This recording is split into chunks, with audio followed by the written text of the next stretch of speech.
do spend hours learning a song, but is there a difference in how you practice in the final stages before performing? The answer is yes. In my early years of performing, I never changed how I practiced before performing it. I continued to spot practice and fix errors. Then I wondered why I was never happy with my performance. Only in the last decade of performing and preparing my students to perform have I discovered a different strategy in the last stages of practicing for a performance.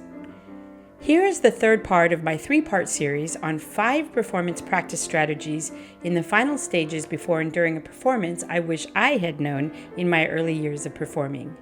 Before the final stage of practicing, ensure you have learned the piece thoroughly, going over all the spot practices explained in part 2 of this series. Once learned, you're ready to move into the final performance practice stage. How long before a performance should you start the final performance practice? The best scenario is 1 to 2 weeks, so you don't feel rushed in your final practice. If you don't have that much time, practice as often as you can within your time frame, practicing 3 or more times per day. It's better to break up practices separately than one long practice. There's a vast difference between listening to yourself while playing and a recording of your playing. Your brain is so occupied with playing that you can't always hear how it sounds. By listening to the recording, you can focus on it. As you listen, be critical of areas you may need to change. Then listen as though you're in the audience listening to the song for the first time. Make any changes you feel are necessary. You can do an audio or video recording.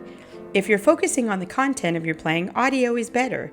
If you want to improve your stage presence, a video recording will help. When you perform, there is one thing you never do: stop, no matter what happens.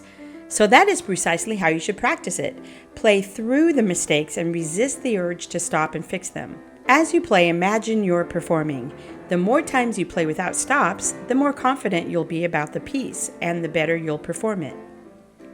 The way to gauge if you're ready to perform is how you play it without warming up or playing the song a few times.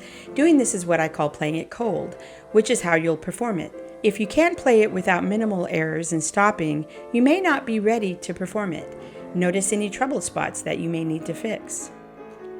What you think about while performing matters. Now that you've done the prep work, it's time to relax and enjoy your performance. Only think positive thoughts about your performance and have fun. Imagine how your performance brings joy to the audience as they listen to you play. The more positive your thoughts, the better you'll do it. Doing this helps to be less nervous and takes the edge off. Remember how you practice imagining an audience is watching you? Now play as though it's just you and your instrument, forgetting about the audience, focusing only on the song you've practiced so hard on. If you make a mistake, don't worry about it, just keep going. Chances are the audience won't even know. Happy performing!